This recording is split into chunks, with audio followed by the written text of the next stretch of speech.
Record చేసినాము already మా complaint ఇచ్చినారు కదా ఆ కంప్లైంట్లో భీమవరం వన్ టౌన్ లో నూతనంగా ప్రారంభమైన నారాయణ ఈ టెక్నో స్కూల్ ఆధ్వర్యంలో సక్సెస్ మీట్ ఘనంగా జరిగింది. కార్యక్రమానికి ప్రిన్సిపాళ్లు, కళాశాల సిబ్బంది, తల్లిదండ్రులు భారీగా హాజరయ్యారు.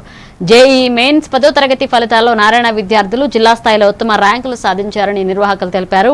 విద్యార్థుల భవిష్యత్ కోసం ఆధునిక కరికులం, ప్రత్యేక ప్రోగ్రాంలు అమలు చేస్తున్నామని చెప్పారు.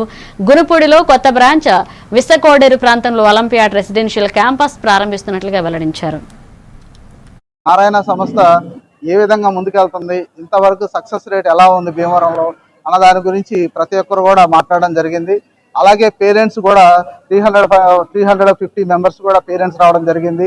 దీంట్లో పేరెంట్స్ అందరూ కూడా ఎంతో ఉత్సాహంగా ఈ ప్రోగ్రామ్ గురించి విని ఎంతో సాటిస్ఫైగా వెళ్ళారు. డెఫినెట్గా నారాయణ అనేది వన్ టౌన్లో మనం నూతనంగా ప్రారంభించడం ఈరోజు మనకు ఎంతో గర్వకారణంగా ఉంది. పేరెంట్స్ కూడా మనకి నారాయణ స్కూలు వన్ టౌన్లో రావడం అనేది కూడా అందరూ కూడా చాలా ఆనందంగా వ్యక్తం చేశారు.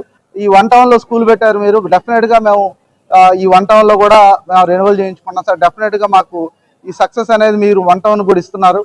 డెఫినెట్గా ఈ సక్సెస్ మన అందరిది. ఎందుకంటే నారాయణ అంటే ఇప్పుడు నుంచి 40 సంవత్సరాల నుంచి నారాయణలో ఈ సక్సెస్ అనేది మనం సాధిస్తానే ఉంటాం. ఎందుకంటే నెక్స్ట్ ఇయర్ కూడా మన రిజల్ట్ 100% రావడం జరుగుతుంది. ఎందుకంటే 100% సక్సెస్ రేట్లో భీమవరంలో నారాయణ గ్రూప్ నుంచి కాలేజెస్ కానీ స్కూల్స్ కానీ 10-15 సంవత్సరాలుగా నంబర్ 1గా నిలవడం జరిగిందండి.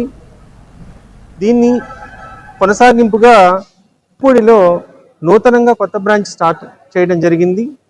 దానికి సంబంధించి ఇవాళ అవగాహన సదస్సు అనేది నారాయణ గ్రూప్లో ఏ ప్రోగ్రామ్స్ రన్ చేస్తున్నాం, ఇక్కడ ఏ కరికులం రన్ చేస్తున్నాం, ఏ విధమైన విద్యా విధానాన్ని అవలంబిస్తున్నాం అనేది రోజు భీమవరం వన్ టౌన్ గునుపూడికి సంబంధించి ఈ టెక్నో బ్రాంచ్ ఇప్పటి వరకు జాయిన్ అయిన పేరెంట్స్కి మన స్కూల్లో ఎలాంటి ప్రోగ్రామ్స్, కరికులమ్స్ ఫాలో అవుతాము, వాటి వల్ల రిజల్ట్ ఎలా వస్తుంది, పిల్లలకి ఎలా బెనిఫిట్ అవుతుంది, పేరెంట్స్ దాన్ని ఎలా మీరు